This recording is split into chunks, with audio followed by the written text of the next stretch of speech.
The Ball poem is the poem which we are going to study today. It is in Unit 3, second poem, and it's written by John Berryman, who is an American poet again. A boy loses a ball. He is very upset. Ball doesn't cost much, nor it is difficult to buy another, but the boy is upset. Let us see what happens in the poem. What is the boy now who has lost his ball? What is he to do? I saw it go. Merrily bouncing down the street, and then merrily over there it is in the water. The poet is talking about a boy who has lost his ball. He wants to know about him and his reaction because he has lost his ball. Further, he asks to himself that what this boy will do after losing his ball. The poet has seen the ball going away from the boy. He says that the ball was cheerfully jumping up and down, merrily bouncing.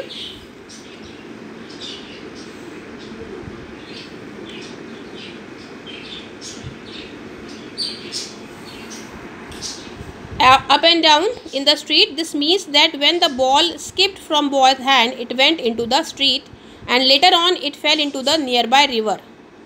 The literary devices used in this are anaphora, used for repeated words in two or more lines. What is boy? What? Merrily bouncing, merrily over. Assonance is repeated use of vowel. O word is there too many times. Now, boy, who, lost. Imagery is there when poet says merrily bouncing down the street.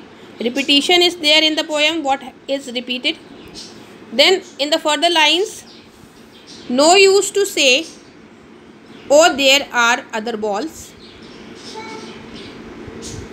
An ultimate shaking grief fixes the boy.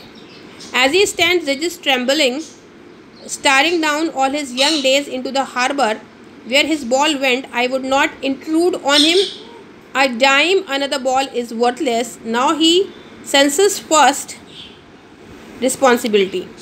So grief is there, sorrow, rigid is fixed, trembling is shaking, harbour is dock, port, intrude is invader, dime is 10 cents money of US, worthless means valueless and useless. Actually, in this poem, through the ball, young days of the boy is being described, how the young days have gone and the boy has grown young. Young days have gone means the childhood has gone and he has become an adult.